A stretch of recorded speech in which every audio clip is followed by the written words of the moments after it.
L'exposition Guerre et Paix est le fruit d'une très belle collaboration entre la Fondation Martin Bodmer, l'ONU et le CICR.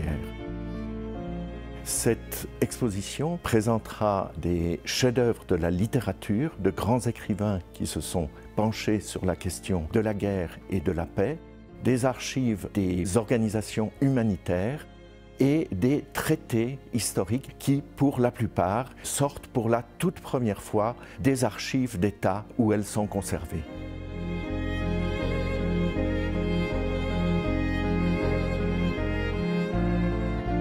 Guerre et paix, pourquoi aujourd'hui? Parce que je crois qu'on en ressent le besoin.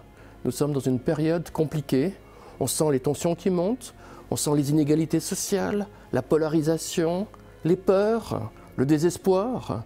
Et donc je me suis dit, ça serait intéressant de faire quelque chose, d'inviter les gens à réfléchir. Qu'est-ce qui se joue? Comment construire aujourd'hui un monde un peu plus pacifique, un monde peut-être un peu plus juste? Alors il ne faut pas rêver, mais simplement il faut agir très concrètement, chacun à sa mesure. Et quelque part, c'est ça l'enjeu de l'exposition Guerre et Paix.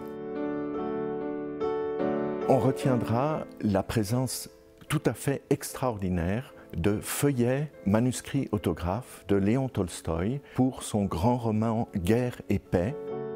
C'est la première fois que le gouvernement russe laisse sortir des feuillets autographes de ce grand trésor national. Cet extraordinaire déplacement a été rendu possible grâce à la fondation Neva qui a vocation à faire rayonner la culture russe à Genève. Cette exposition est tout à fait dans l'esprit de Martin Bodmer, dans le sens où des documents anciens côtoient des archives du présent et nous aident à nous poser les bonnes questions pour les graves conflits que nous avons à affronter aujourd'hui.